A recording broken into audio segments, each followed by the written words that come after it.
कितने भी भले विघ्न पड़े फिर भी राजधानी की स्थापना तो हो ही जाएगी। क्या?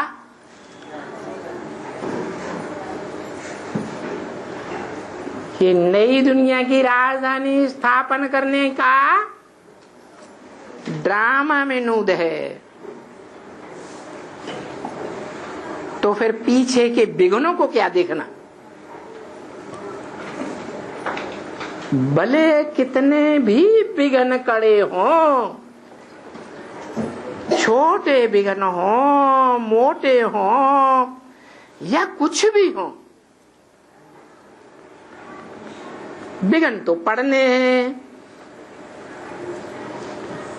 तो भी कैसे भी करके नई दुनिया की राजधानी तो स्थापन हो ही जाएगी।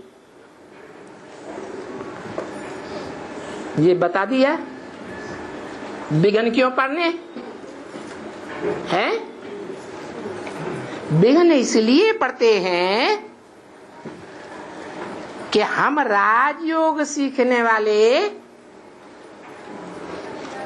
राजयोग सीख करके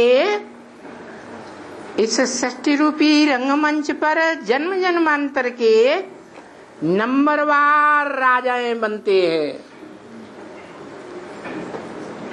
ये राजा बनने की पढ़ाई, ये स्वाधीन राजा बनने की पढ़ाई भगवान की सिवाय कोई पढ़ा ही नहीं सकता।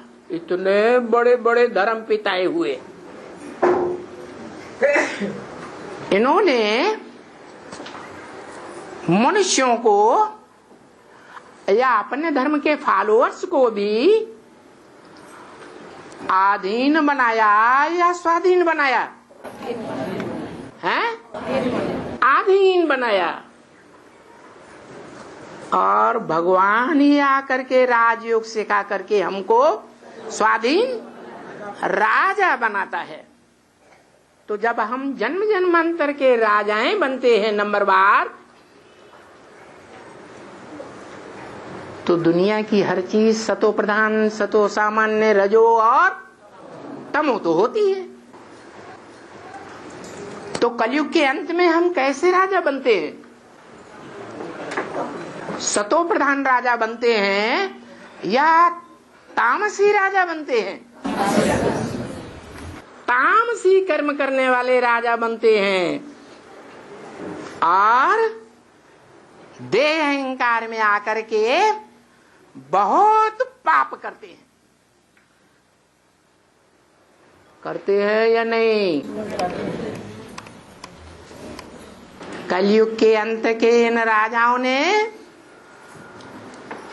तमो प्रधान होने के कारण आपस में लड़ करके भारत का सत्यानाश कर दिया।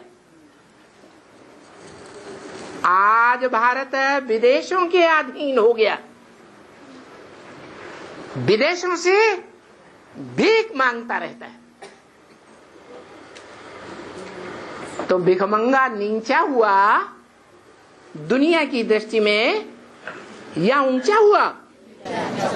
नीचे ते नीचे बनाई दिया।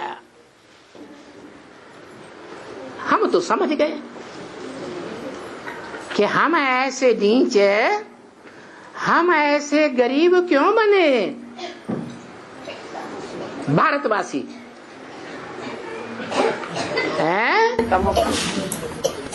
इसलिए नीचे गरीब बने कि हमने कलयुग के अंत में राजा बन करके अहंकार में आकर के ऐसे ऐसे पाप कर्म किए हैं दूसरों के साथ। कौन दूसरों के साथ?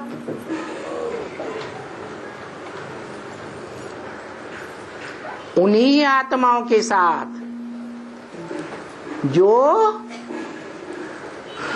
दूसरे धर्मों में कन्वर्ट हो जाते हैं।